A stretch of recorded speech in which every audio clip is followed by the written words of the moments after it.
విగ్రహాన్ని కొనడానికి పెళ్లి సంబంధాల్లో పిల్లని చూడడానికి వెళ్ళినట్టు పలోమను 10 మంది వెళ్తారు. అందులో ఒకడికి ఆ బొమ్మ నచ్చిందని, ఇంకోటికి ఈ బొమ్మ నచ్చిందని. నా కర్మ ఏంటంటే అక్కడ ఉన్నవన్నీ నా బొమ్మలే. మళ్ళీ తీరా 10 మందికి ఒక బొమ్మ నచ్చాక అమ్మేటోడు అలుసుగా తీసుకొని 10,000 15,000 అని బాంబు పేలుస్తాడు. ఎందుకురా బాబు ఇంత రేట్ అంటే కలకత్తా నుంచి తెప్పించామంటాడు. నాకు అర్థం కానిది ఏంటంటే ఎక్కడైతే నేను కలకత్తా నుంచి అయితే నాకన్నా మునగాడు వస్తాడా, అక్కడ కూడా నేనే కదా.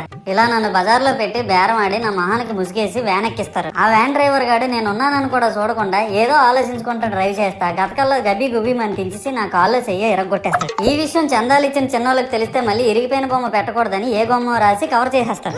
సరేలే జరిగిందేదో జరిగింది, నా భక్తులే కదా, కూల్ బ్రో అని చిల్లయ్యే లోపు నన్ను పందిర్లో పెట్టి ముసుగు తీసి నాకన్నా పొడుగుండే సౌండ్ బాక్సులు 2 నా చెవులు పక్కన పెట్టి డీజే గణేష్ బ్రో అని చెప్పి నా పాటలను కూని చేస్తారు. సరేలే పిల్లలు కదా, ఇప్పుడు కాకపోతే ఎప్పుడు ఎంజాయ్ చేస్తారు, కాసేపట్లో పూజ స్టార్ట్ చేస్తారని వెయిట్ చేస్తా ఉంటే ఆ 5 రూపాయల వ్రతకల్పన బుక్ చూస్తే అది ఎక్కడ లేని కోపం వస్తుంది.